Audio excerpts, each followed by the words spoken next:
প্রতি 23 বছর পর পর 23 দিনের জন্য জেগে ওঠে এক ভয়ঙ্কর প্রাণী, যে কোনো সাধারণ দানব নয়। সে এমন এক অমর সৃষ্টি যে মানুষের অঙ্গ প্রত্যঙ্গ ও অর্গানকে নিজের শরীর পুনর্গঠন করে। আরো ভয়ের বিষয় হলো এ কোনো রক্তে মাংসে গড়া মানুষ নয়, এমন এক শয়তান যাকে কোনো কিছু দিয়ে মারা সম্ভব নয়। তার নাক ভীষণ তীক্ষ্ণ, সে মানুষের ভয়ের গন্ধ পায় আর সেই গন্ধই বলে দেয় পরের শিকার কে হবে।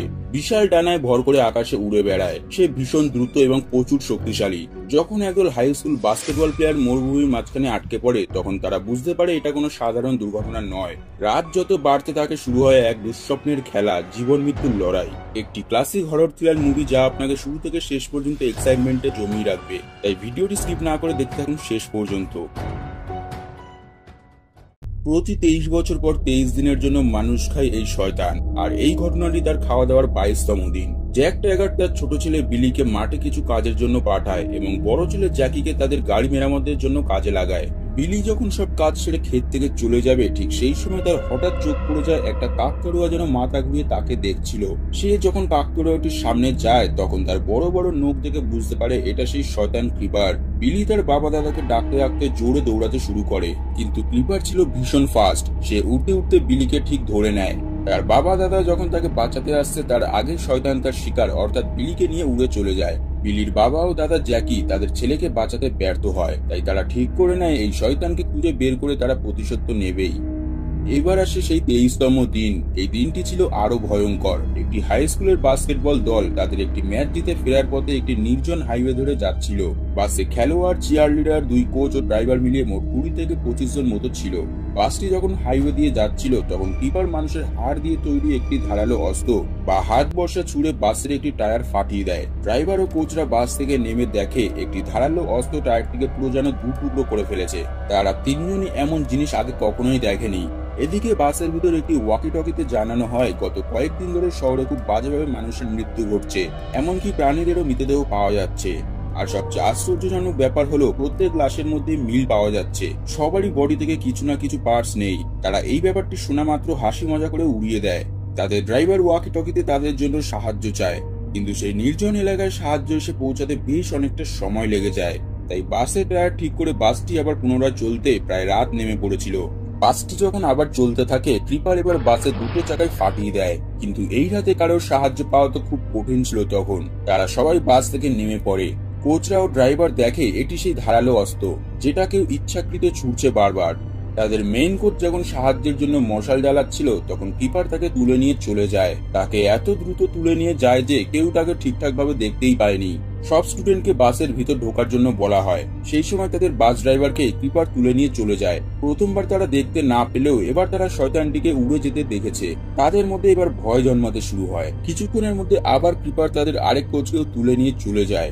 অসহায় ছাত্রছাত্রী বাসের ভিতর দরজা জানলা বন্ধ করে বসে থাকে। ড্যানটি সাহায্যের জন্য ওয়াকি টকিতে বারবার চিল্লে যায়, কিন্তু ওপর থেকে কোনো সারা শব্দ আসে না। স্পটিও কয়েকজন ছাত্র বাসের ভিতর একটি জ্যাভলিন ও একটি ফ্লেয়ার বন্দুক খুঁজে পায়, কিন্তু সেই সময় ক্রিপার তাদের বাসের উপরে লাফিয়ে পড়ে। স্টুডেন্টরা ভয়ে নিচে বসে যায়, কিন্তু ক্রিপার জানলার সামনে চলে আসে। টর্চ মারলে স্টুডেন্টরা শয়তানটির বড় বড় দাঁত ও ভয়ঙ্কর চেহারাটি দেখতে পায়। ক্রিপার বাসের ভিতরে থাকা শিকারদের চিহ্নিত করে নেয় সেই সময়, যাদের কাছ থেকে সে তার প্রয়োজনীয় অঙ্গ প্রত্যঙ্গ পাবে। সে ড্যান্টি, জ্যাক, মীনাক্ষী সহ মোট 6 জনকে টার্গেট করে নিয়েছিল এবং তখন তো সেখান থেকে উড়ে চলে যায়।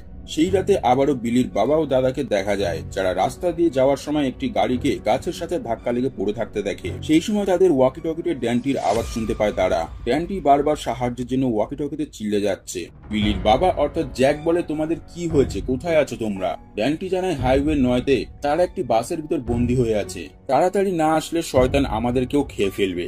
জ্যাক জানায় সে এক্ষুনি আসছে সেখানে। এটা শুনে স্টুডেন্টরা খুশি হয় যে তারা এবার হয়তো বেঁচে যাবে, কিন্তু তখনই ক্রিপার এসে বাসের উপর থেকে ড্যানটিকে টানতে থাকে।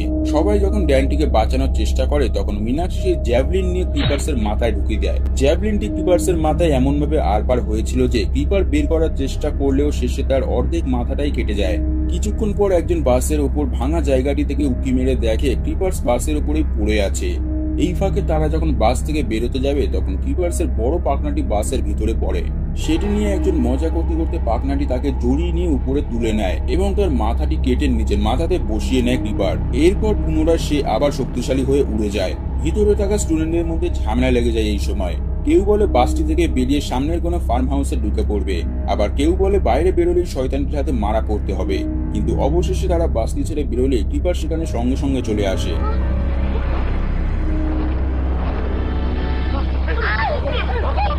তারা যখন ভয়ে আবার বাসটিতে ঢুকতে যায়, সেই সময় ভিতরে থাকা একটা ছেলে দরজা ইচ্ছাকৃত লক করে রাখে। ঢুকতে না পেরে সবাই প্রাণ বাঁচাতে মাঠে দৌড়াতে শুরু করে, কিন্তু ক্রিপার ছিল প্রচন্ড ফাস্ট। সে উঠতে উঠতে আবার তার ধারালো অস্ত্র ছুটতে থাকে এবং এক এক করে তার খাবার শিকার করতে থাকে।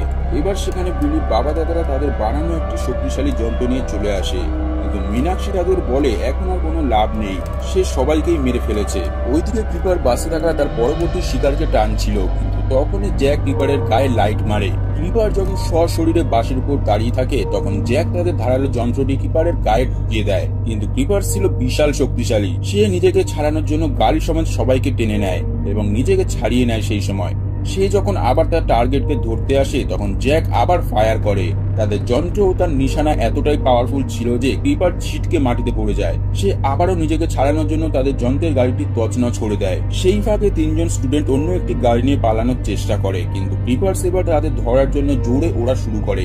তারা যত গাড়ির স্পিড বাড়ায়, ক্রিপার্স তত জোরে পাকনা মেলতে থাকে। একসময় যখন তাদের প্রায় ধরে নিয়েছিল, তখন গাড়ির ব্রেক মারায় তিনজনই ছিটকে মাটিতে পড়ে আর ক্রিপার্সের এবার ভালোই চোট লেগে যায়, যার কারণে সে কিছুক্ষণ দেখতে না পেলেও তার তীক্ষ্ণ নাকের সাহায্যে শিকারের গন্ধ পেয়ে যায়। যখন ছেলেটিকে সে খেতে যায়, তখন জ্যাক তার যন্ত্র দিয়ে ক্রিপার্সের মাথায় আড়পাড় করে দেয়। জ্যাক তার ছেলে বিলির মৃত্যুর বদলা নিতে ক্রিপার্সকে আরো কয়েকবার জ্যাভলিন দিয়ে আঘাত করে। শেষমেশ ক্রিপার জ্যাকের দিকে ভয়ঙ্কর দৃষ্টিতে তাকিয়ে নিস্তব্ধ হয়ে যায়। 20 থেকে 25 জন স্টুডেন্টের মধ্যে মাত্র 3 থেকে 4 জনই বাঁচে। এরপর সেই রাত তো কেটে যায়, কিন্তু ক্রিপার কিন্তু এখনো মরেনি। যেহেতু সেটা 23তম দিন ছিল, তাই ক্রিপার সেদিন 23 বছরের জন্য আবার ঘুমিয়ে পড়েছিল। 23 বছর পর জ্যাককে আবারও দেখা যায় জ্যাভলিন নিয়ে ক্রিপারের বাঁধা বডিটির সামনে বসে আছে, কারণ সে জানে এবার শয়তানটির জাগার পালা। ভিডিওটি ভালো লাগলে একটি লাইক করবেন এবং ভিডিওর কোন জায়গাটি আপনার সবচেয়ে ভালো লেগেছে অবশ্যই জানাবেন। আর পরের ভিডিওটি দেখতে আমাদের চ্যানেল বা পেজটিকে ফলো করে রাখুন।